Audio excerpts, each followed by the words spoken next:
Eh ben, figure-toi que avant d'être cordiste, j'avais un peu peur.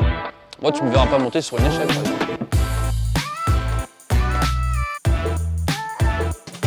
Bonjour à toutes et tous, je suis heureux d'être présent sur le pont de Noirmoutier qui relie le continent à l'île de Noirmoutier.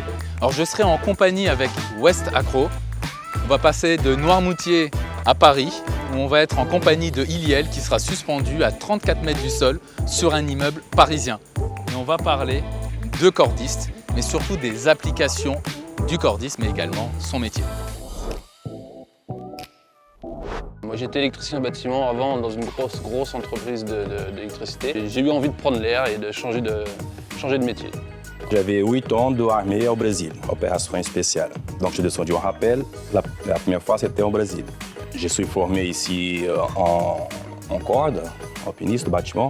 Ça fait 7 ans. Tu es obligatoirement formé pour te mettre sur corde. Et après, la sécu, voilà, c'est chacun vérifie son harnais, ses cordes tous les matins. Le soir, quand on l'enlève, on vérifie aussi les mousquetons, l'état des mousquetons, l'état des ancrages. Mais l'ennemi de la corde, c'est le flottement. Ce bâtiment-là, par exemple, il y en a beaucoup de coins en zinc qui c'est très dangereux. C'est pour ça que nous, on s'équipe avec 3 cordes. Et en plus, en haut, on fait une déviation avec la sangle. Un cordiste n'est jamais seul sur corde, il travaille toujours en binôme. C'est pour éviter de se faire les descentes avec le matos. Du coup, on a un piéton, sur le pont qui nous envoie le matériel. Protection, balisage, tout ça. Lui, il est cordiste aussi, mais il gère en bas. Beaucoup de fois, il y en a 2 cordistes en haut et un plein-pied en bas. Tout ce qu'on utilise est normé pour le travail, en fait.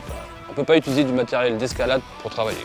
Là, c'est la corde de travail, et là, c'est la corde de sécurité. Si la corde de travail, elle coupe, la corde de sécurité, quand tu utilises 3 rigs, tu n'as pas besoin de ça. Je peux aller là-bas. J'ai envie d'aller là-bas. Donc là, ça s'appelle un camion. Tous les cordistes connaissent un camion. Ça, c'est la gourde d'armée. Ça fait des années qu'elle est là, hein, tu peux abîmer déjà. Moi, j'ai connu Ilti quand j'ai commencé à travailler, c'est-à-dire il y a 22 ans. Comme j'étais électricien, on utilisait beaucoup des visseuses, dévisseuses, du TE6 ouais, portatif là.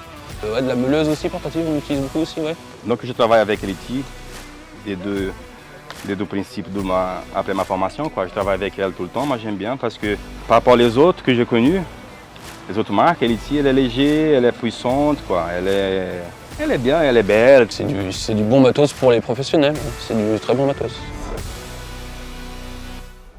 Ça, c'est la meilleure profession du monde, quoi. Parce qu'on arrive, nous sommes là-haut.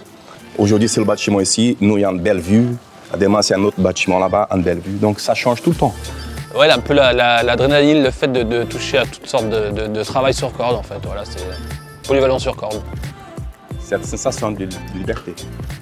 C'est ça que je sens, nous, la famille cordiste. Sentiment de liberté, ouais, c'est ça, un peu, ouais. D'être pendu sur corde, un peu mode Spider-Man, quoi.